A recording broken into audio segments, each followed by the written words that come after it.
Hi friends, ಎಲ್ಲರಿಗೂ ನಮಸ್ಕಾರ. ಬನ್ನಿ ಫ್ರೆಂಡ್ಸ್, ವಸುದೇವ ಕುಟುಂಬ ಸೀರಿಯಲಿನ ಇವತ್ತಿನ ಸಂಚಿಕೆಯಲ್ಲಿ ಏನಾಗ್ತಿದೆ ಅಂತ ನೋಡ್ಕೊಬರೋಣ. ಅದಕ್ಕೂ ಮುಂಚೆ ಯಾರೆಲ್ಲ ನನ್ನ ವಿಡಿಯೋ ನೋಡ್ತಿದ್ದಾರೆ ಫ್ರೆಂಡ್ಸ್, ಅವರೆಲ್ಲ ಪುಟ್ಟದೊಂದು ಲೈಕ್ ಮಾಡಿ, ಹಾಗೆ ಫಾಲೋ ಮಾಡೋದನ್ನ ಮರಿಬೇಡಿ. ಬನ್ನಿ ಸ್ಟಾರ್ಟ್ ಮಾಡೋಣ. ಫ್ರೆಂಡ್ಸ್, ಮೊದಲಿಗೆ ಇಲ್ಲಿ ಗಣಪತಿ ತಾತ ಹೇಳ್ತಾ ಇರ್ತಾರೆ ವಂಶಿ ಹತ್ರ, ನೋಡು ಆ ನೀತಿನ ನಿನ್ನೆ ನಡೆದ ಘಟನೆ ನೆನೆಸ್ಕೊಂಡು ಈ ರೀತಿ ಮನೆ ಬಿಟ್ಟು ಹೋಗ್ತೀನಿ ಅಂತ ಹೇಳ್ತಾ ಇದ್ದೇನೆ ಕಣೋ. ಅವನನ್ನ ಮನೆ ಬಿಟ್ಟು ಹೋಗೋಕೆ ಬಿಡಬೇಡ. ನೀನು ಒಂದು ಕೆಲಸ ಮಾಡು, ನಿನ್ನ ಕಂಪನಿಗೆ ನೀನು ಕರ್ಕೊಂಡು ಹೋಗು, ಅವನಿಗೊಂದು ಕೆಲಸ ಅಂತ ವಹಿಸು, ಒಂದು ಅಸೆಸ್ಮೆಂಟ್ ಕೊಡು, ಆಗ ಅದ್ರ ಕಡೆ ಕಾನ್ಸಂಟ್ರೇಟ್ನ ಜಾಸ್ತಿ ಮಾಡ್ತಾನೆ. ಆವಾಗ ಅವನಿಗೂ ಸಹ ಮನಸ್ಸಿಗೆ ನೆಮ್ಮದಿ ಸಿಗುತ್ತೆ ಅಂತ ಹೇಳ್ತಾ ಇರಬೇಕಾದ್ರೆ ಈ ಕಡೆಗೆ ರಾಧಿಕನಿಗೆ ಸ್ವಲ್ಪ ಶಾಕ್ ಆಗ್ತಾ ಇರುತ್ತೆ. ಹಾಗೆ ಮತ್ತೆ ತಾತ ಹೇಳ್ತಾ ಇರ್ತಾರೆ, ನೋಡೋ ನಿತಿನ್, ನಮ್ಮನ್ನೆಲ್ಲ ಬಿಟ್ಟೋದ್ರೆ ಖಂಡಿತ ನೀನು ಒಂಟಿಯಾಗಿ ಜೀವನ ಮಾಡೋಕ್ಕೆ ಕಷ್ಟ ಆಗುತ್ತೆ ಕಣೋ. ಎಲ್ಲರ ಜೊತೆ ಇದ್ದರೆ ಹೇಗಾದರೂ ಇರ್ಬೋದು, ಅರ್ಥ ಮಾಡ್ಕೊಳ್ಳೋ, ನಮ್ಮನ್ನೆಲ್ಲ ಬಿಟ್ಟು ಹೋಗ್ಬೇಡ ಅಂತ ರಿಕ್ವೆಸ್ಟ್ ಮಾಡ್ಕೋತಾ ಇರ್ತಾರೆ. ಹಾಗೆ ಮತ್ತೆ ಅಜ್ಜಿನೂ ಸಹ ಹೇಳ್ತಾ ಇರ್ತಾರೆ, ನೀನು ಒಬ್ಬಂಟಿಯಾಗಿ ಇರಬೇಡ ಕಣೋ, ನೀನು ನಮ್ಮನ್ನೆಲ್ಲ ಬಿಟ್ಟೋದ್ರೆ ಪ್ರತಿ ಕ್ಷಣ ಪ್ರತಿ ನಿಮಿಷ ನೆನಪಲ್ಲೇ ನಾವು ಇರ್ತೀವಿ. ದಯವಿಟ್ಟು ನೀನು ವಂಶ ಜೊತೆ ಕೆಲ್ಸಕ್ಕೆ ಸೇರ್ಕೋ, ಹಾಗೆ ಅದೇ ರೀತಿ ನಿನಗೆ ಸಂಬಳ ಎಷ್ಟು ಬೇಕು ಅಷ್ಟನ್ನು ಕೇಳು, ಅವ್ನು ಖಂಡಿತ ಕೊಡ್ತಾನೆ. ಒಟ್ಟಾರೆ ನೀನು ಖುಷಿ ಹಾಕಿದ್ರೆ ಅಷ್ಟೇ ಸಾಕು ಕಣೋ ನಿತಿನ್ ಅಂತ ಅನ್ಬೇಕಾದ್ರೆ ವಂಶನೂ ಸಹ ಹೇಳ್ತಾ ಇರ್ತಾನೆ, ಹ್ಞೂ ಕಣೋ, ನನ್ನ ಜೊತೆ ಆಫೀಸಿಗೆ ಬಂದುಬಿಟ್ಟು ನನಗೂ ಸ್ವಲ್ಪ ರಿಲ್ಯಾಕ್ಸ್ ಆಗುತ್ತೆ ಕಣೋ, ಇನ್ನು ಕಂಪನಿ ಕೆಲಸ ಚೆನ್ನಾಗಿ ಮಾಡ್ಬೋದು, ಸ್ಯಾಲ್ರಿ ಎಷ್ಟು ಬೇಕು ಅಷ್ಟೇ ನೀನು ತಗೋ ಅಂತ ಅಂದಾಗ ನಿತಿನ್ ವಂಶ ಮುಖನ ನೋಡಬೇಕಾದ್ರೆ, ನಿಮಗೆ ಸ್ಯಾಲ್ರಿ ಅವಶ್ಯಕತೆ ಇಲ್ಲ ಅಂತ ನನಗೆ ಗೊತ್ತು, ಆದರೂ ಸಹ ನಾವು ಮಾಡೋ ಕೆಲಸಕ್ಕೆ ಪ್ರತಿಫಲ ಅಂತ ಕೊಡಬೇಕಲ್ವಾ, ಅದಕ್ಕೆ ಹೇಳ್ತಾ ಇದ್ದೀನಿ, ಬೇಜಾರು ಮಾಡ್ಕೋಬೇಡ, ನನ್ನ ಜೊತೆ ಬರ್ತೀಯ ಅಲ್ವಾ ಅಂತ ಅಂದಾಗ ರಾಧಿಕರ ಮುಖ ನೋಡಿಕೊಂಡು ತುಂಬ ಕೋಪ ಮಾಡಿಕೊಂಡು ನಿತಿನ್ ಓಕೆ ನಾನು ಬರ್ತೀನಿ ಅಂತ ಹೇಳಿದ ತಕ್ಷಣ ಅವನಿಗಂತೂ ಸಿಕ್ಕಾಬಟ್ಟೆ ಕೋಪ ಬರ್ತಾ ಇರುತ್ತೆ. ಹಾಗೆ ಇನ್ನೊಂದು ಕಡೆ ಸ್ವಾತಿನೂ ಸಹ ಇದಕ್ಕೆಲ್ಲ ಒಂದು ಕ್ಲಾರಿಟಿ ನಾನು ಕೊಡಲೇಬೇಕು ಅಂತ ತನ್ನ ಮನಸ್ಸಲ್ಲಿ ಹೇಳ್ಕೊಂಡು ಹೊರಟೋಗ್ತಾ ಇದ್ರೆ ರಾಗಿಣಿ ಸಿಕ್ಕಾಬಟ್ಟೆ ಖುಷಿಯಿಂದ ರಾಧಿಕನ ಹತ್ರ ಬಂದುಬಿಟ್ಟು, ಅತ್ತೆ ನನಗಂತೂ ಸಿಕ್ಕಾಬಟ್ಟೆ ಖುಷಿ ಆಗ್ತಾ ಇದೆ, ಎಲ್ಲಿ ನಿತಿನ್ ಮನೆ ಬಿಟ್ಟು ಹೋಗ್ತಾನೆ ಅಂತ ಹೆದರ್ಕೊಂಡಿದ್ದೆ ಅಂತ ಹೇಳ್ತಾ ಇದ್ರೆ ರಾಧಿಕಾ ತನ್ನ ಮನಸ್ಸಲ್ಲಿ ಕೋಪ ಮಾಡ್ಕೊಂಡು ಬಾಯ್ತಾ ಇರ್ತಾಳೆ, ನೂರಾರು ಜನಕ್ಕೆ ಕೆಲಸ ಕೊಡೋದು ನನ್ನ ಮಗ, ಅಂಥದ್ರಲ್ಲಿ ಇವನ ಹತ್ರ ಕೈ ಚಾಚಬೇಕಾ, ಅದು ತಿಂಗಳ ಸಂಬಳಿಗೋಸ್ಕರ ನನ್ನ ಮಗ ಕೈ ಚಾಚಬೇಕಾ, ಅಪ್ಪ ಅಮ್ಮ ಇಲ್ಲ ಅಂತ ಅಂತಿದ್ರೆ ಇವನ ಗ್ರಹಚಾರನ ಬಿಡಿಸ್ತಿದ್ದೆ ಅಂತ ಬೈಕೊಂಡಾಗೆ ನಿಂತಿರ್ಬೇಕಾದ್ರೆ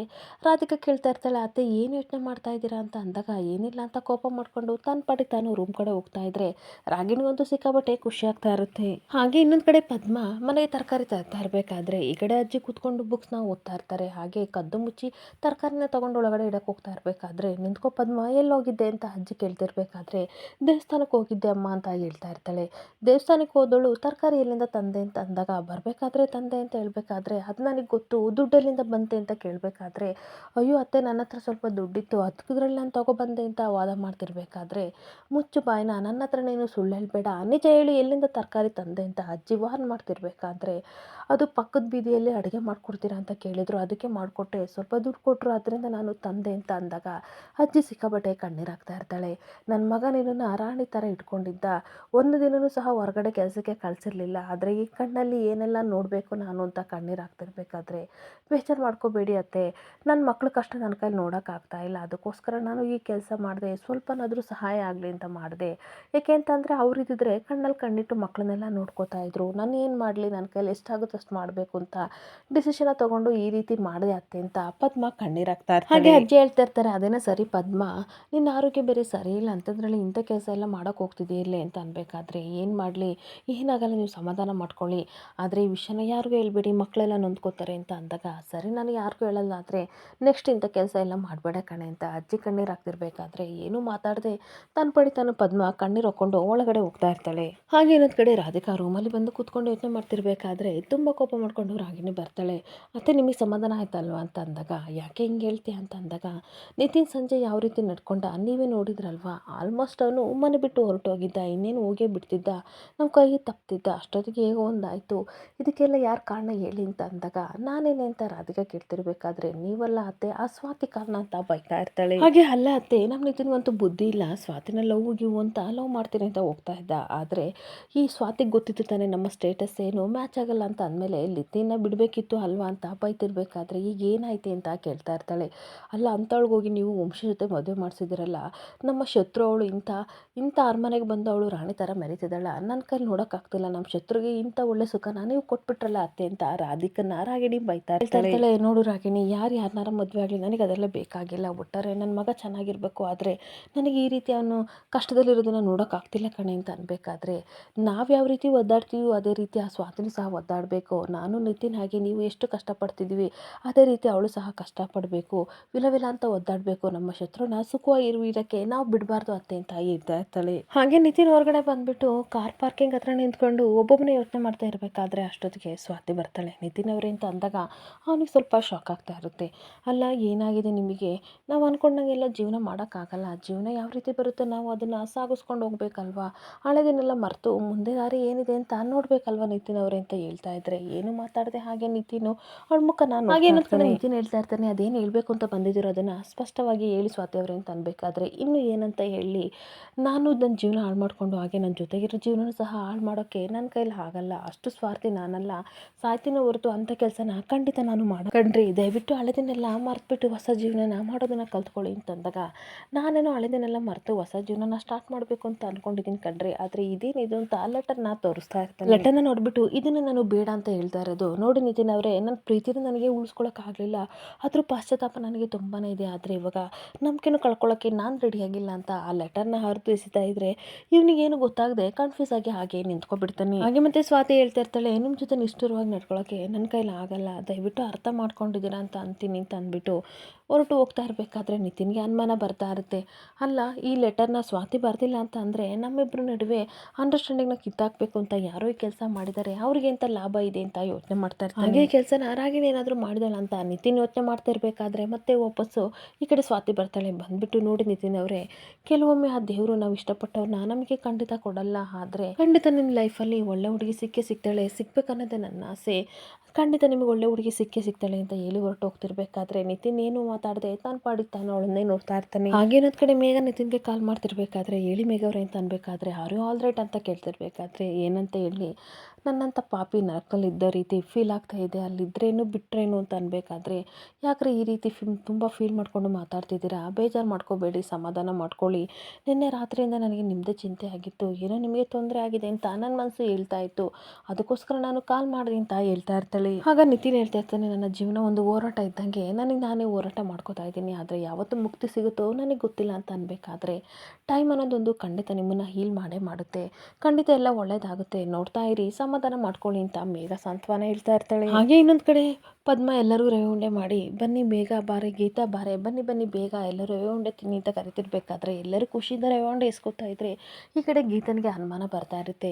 ಅಮ್ಮ, ಇದನ್ನೆಲ್ಲ ಮಾಡೋಕ್ಕೆ ನೀನು ಎಲ್ಲಿ ತಂದೆ ಅಂತ ಅನ್ಬೇಕಾದ್ರೆ, ಇದೊಳ್ಳೆ ಸರಿ ಆಯ್ತಲ್ಲೇ, ಮನೆ ಕ್ಲೀನ್ ಮಾಡ್ಬೇಕಾದ್ರೆ ಸ್ವಲ್ಪ ದಿನಸಿ ಸಿಕ್ತು, ಅದಕ್ಕೆ ಮಕ್ಕಳಿಗೆಲ್ಲ ಕೊಡೋಣ ಅಂತ ಮಾಡಿದೆ. ತುಂಬ ದಿನ ಆಯ್ತಲ್ಲ ಸ್ವೀಟ್ ಮಾಡಿ, ಅದಕ್ಕೆ ರವೆ ಉಂಡೆ ಮಾಡಿದೆ ಕಣೆ, ಸುಮ್ಮನೆ ತಿನ್ನು ಅಂತ ಅನ್ಬೇಕಾದ್ರೆ, ಅಲ್ಲ ಅಮ್ಮ, ದಿನ ಅಡುಗೆ ಮಾಡೋದು ನಾನು, ಯಾವ ಬಾಕ್ಸಲ್ಲಿ ಏನಿದೆ ಅಂತ ನನಗೆ ತುಂಬ ಚೆನ್ನಾಗಿ ಗೊತ್ತು. ದಿನಸಿ ಎಲ್ಲ ಖಾಲಿ ಆಗಿತ್ತು, ಅಂಥದ್ರಲ್ಲಿ ರವೆ, ಸಕ್ಕರೆ, ತುಪ್ಪ ಎಲ್ಲಿಂದ ಬಂತು? ನಿಜ ಹೇಳಮ್ಮ, ನನ್ನಿಂದ ಏನು ಮುಚ್ಚಿಡಬೇಡ.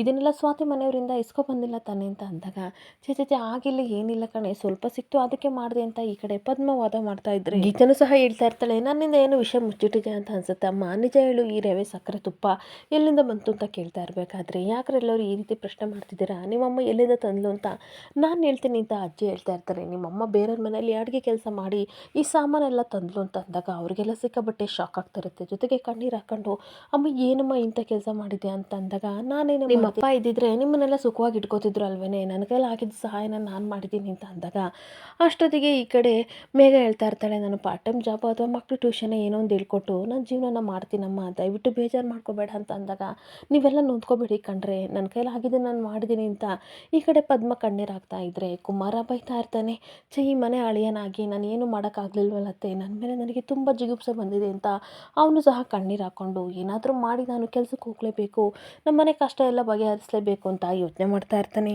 ಹಾಗೆ ಒಂದು ಕಡೆ ಪ್ರೀತಿ ಅಮ್ಮ ಮಾಡ್ತಿನ ರವೆ ಉಂಡಿನ ಸ್ವಾತಿಗೆ ಕೊಡಬೇಕು ಅಂತ ಅವ್ರ ಮನೆ ಕಡೆ ಬರ್ತಾ ಇರಬೇಕಾದ್ರೆ, ಆ ಕಡೆ ಒಳಗಡೆಯಿಂದ ರಾಗಿಣಿ ಬರ್ತಾಳೆ. ಏನಿದು ಆ ಡಬ್ಬ ಅಂತ ಅನ್ಬೇಕಾದ್ರೆ, ಅಮ್ಮ ರವೆ ಉಂಡೆ ಮಾಡಿದ್ರು, ಅಕ್ಕನಿಗೆ ತುಂಬ ಇಷ್ಟ, ಅದಕ್ಕೆ ತೊಗೊಬಂದೆ ಅಂತ ಅಂದಾಗ, ಓಹೋ, ನಿಮ್ಮ ಅಕ್ಕನ ನೋಡೋಕ್ಕೆ ಏನಪ್ಪ ಮಾಡ್ಕೊಂಡು ಇಲ್ಲಿಗೆ ಬಂದಿದ್ಯಾ? ನಿಮ್ಮ ಅಕ್ಕನಿಗೇನು ಕೊರತೆ ಇಲ್ಲ, ಅಚ್ಚುಕಟ್ಟಾಗಿ ತಿನ್ಕೊಂಡು ಉಣ್ಕೊಂಡು ಚೆನ್ನಾಗಿದ್ದಾಳೆ, ನಿಮಗೆ ಕೊರತೆ ಇರೋದು ಒಪ್ಪತ್ತುಂಡ್ರೆ ಇನ್ನೊಂದು ಒಪ್ಪತ್ತುಣ್ಣಕ್ಕೆ ಏನೂ ಇರಲ್ಲ, ಇದನ್ನೇ ತಗೊಂಡೋಗಿ ಇಟ್ಕೊಳ್ಳಿ ಅಂತ ಹೇಳ್ತಿರ್ಬೇಕಾದ್ರೆ, ಆ ಮಾತನ್ನೆಲ್ಲ ಈ ಕಡೆ ಸ್ವಾತಿ ಕೇಳ್ಕೊಂಡು ತುಂಬ ಕೋಪ ಮಾಡ್ಕೊಂಡು, ನನ್ನನ್ನು ನೋಡೋಕ್ಕೆ ಯಾರು ನೆಪ ಮಾಡ್ಕೊಂಡು ಇಲ್ಲಿಗೆ ಬರಬೇಕು, ಯಾರ ಅವಶ್ಯಕತೆಯೂ ಇಲ್ಲ, ನನ್ನನ್ನು ಡೈರೆಕ್ಟಾಗಿ ನೋಡೋಕ್ಕೆ ನಮ್ಮ ಮನೆಗೆ ಬರ್ಬೋದು ಅಂತ ರಾಗಿಣಿಗೆ ಹೇಳ್ತಾ ಇರ್ತಾಳೆ. ಅಲ್ಲ, ಈ ಚಿಕ್ಕ ಮಗು ಅವ್ರ ಜೊತೆ ಈ ರೀತಿ ಮಾತಾಡ್ತೀಯಲ್ಲ, ನಿನಗೆ ನಾಚಿಕೆ ಆಗಲ್ವಾ? ಬರೀ ದೊಡ್ಡ ಮನೆ ಇದ್ದರೆ ಸಾಲದು, ದೊಡ್ಡ ಮನಸ್ಸು ಸಹ ಇರಬೇಕು ಅಂತ ಅಂದಾಗ, ನಾನು ಆ ರೀತಿ ಅನ್ನಲಿಲ್ಲ ಸ್ವಾತಿ.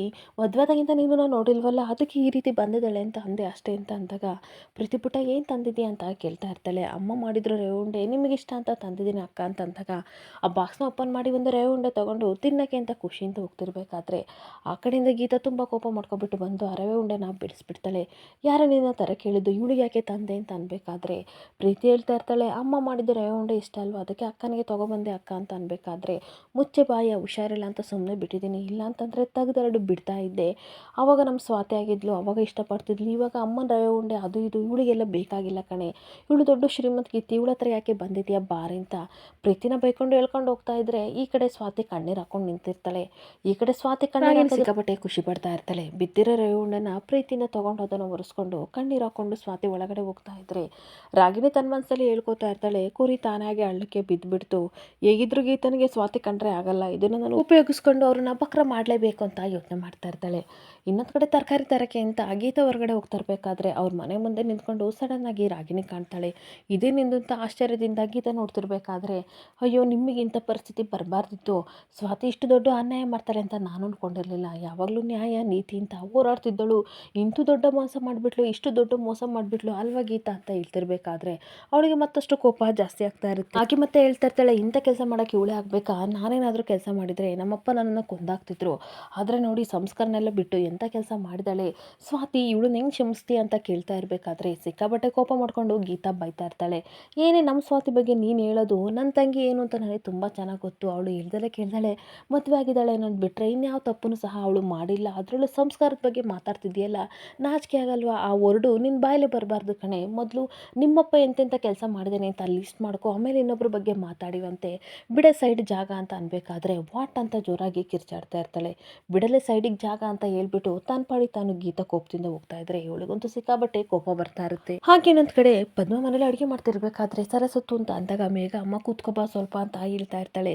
ಅಜ್ಜಿ ಎಲ್ಲ ಬಂದ್ಬಿಟ್ಟು ಏನೈತೆ ಅಂತ ಅಂದಾಗ, ಅಮ್ಮನಿಗೆ ಸ್ವಲ್ಪ ತಲೆ ಸುತ್ತೈತೆ ಅಂತ ಅಂದಾಗ, ಹೋಗಿ ಮೇಘ ಟಾಬ್ಲೆಟ್ ತಗೋಬೋಗಿ ಅಂತ ಅನ್ಬೇಕಾದ್ರೆ, ಖಾಲಿ ಆಗಿದೆ ಅಜ್ಜಿ ಅಂತ ಹೇಳ್ತಾ ಇರ್ತಾಳೆ. ಯಾಕೆ ತರ್ತೀನಿ ಅಂತ ಹೋಗಿದ್ದಲ್ವೇನೆ ಅಂತ ಅಂದಾಗ, ಪ್ರೀತಿ ಟಾಬ್ಲೆಟ್ ಸ್ವಲ್ಪ ಕಾಸ್ಟ್ಲಿ ಇತ್ತು, ಹಾಗಾಗಿ ಅಮ್ಮನ ಟಾಬ್ಲೆಟ್ ತರೋಕ್ಕಾಗಲಿಲ್ಲ ಅಂತ ಅಂದಾಗ, ಅಯ್ಯೋ ದೇವ್ರೆ ನಮ್ಗೆ ಇನ್ನೂ ಕಷ್ಟದ ಮೇಲೆ ಕಷ್ಟ ಯಾಕೆ ಇಷ್ಟೊಂದು ಥರ ಕೊಡ್ತಾ ಇದೆಯಾ, ನಾವೇನು ಅನ್ಯಾಯ ಮಾಡಿದ್ವಿ, ನಮ್ಮ ಮೊಸರನ್ನ ಕಳ್ಕೊಂಡು ಇನ್ನೂ ದುಃಖದಲ್ಲಿ ತೇಲಾಡ್ತಿದ್ದೀವಿ, ಅಂಥದ್ರಲ್ಲಿ ನಮ್ಮ ಸೊಸೆಗೂ ಯಾಕೆ ಇಂಥ ಕಷ್ಟ ಕೊಡ್ತಿದ್ಯಾ ಅಂತ ಕಣ್ಣೀರಾಗ್ತಿರ್ಬೇಕಾದ್ರೆ, ಸ್ವಾತಿ ಹತ್ರ ಹೇಳೋಣ ಕಣೆ ಏನಾದರೂ ಸಹಾಯ ಮಾಡ್ತಾಳೆ ಅಂತ ಅಜ್ಜಿ ಹೇಳ್ತಿದ್ರೆ, ನೋಡಿ ಅಜ್ಜಿ ಈ ವಿಷಯ ಏನಾದರೂ ಗೀತಾಕ್ಕನಿಗೆ ಗೊತ್ತಾದರೆ ಮತ್ತಷ್ಟು ದೊಡ್ಡ ಜಗಳ ಆಗುತ್ತೆ, ದಯವಿಟ್ಟು ನಾವೇ ಏನಾದರೂ ಮಾಡ್ಕೊಳ್ಳೋಣ, ವಿಷಯನ ಸ್ವಾತಿ ಅಕ್ಕಂಗೆ ಹೇಳೋದು ಬೇಡ ಅಂತ ಮೇಘ ಹೇಳ್ತಾ ಇರಬೇಕಾದ್ರೆ, ಅಜ್ಜಿ ಕಣ್ಣೀರು ಹಾಕೊಂಡು ಹಾಗೆ ಕೂತ್ಕೊಬಿಡ್ತಾರೆ. ಇಲ್ಲಿಗೆ ಸಂಚಿಕೆ ಎಂಡ್ ಆಗ್ತಿದೆ. Thank you for the watching friends.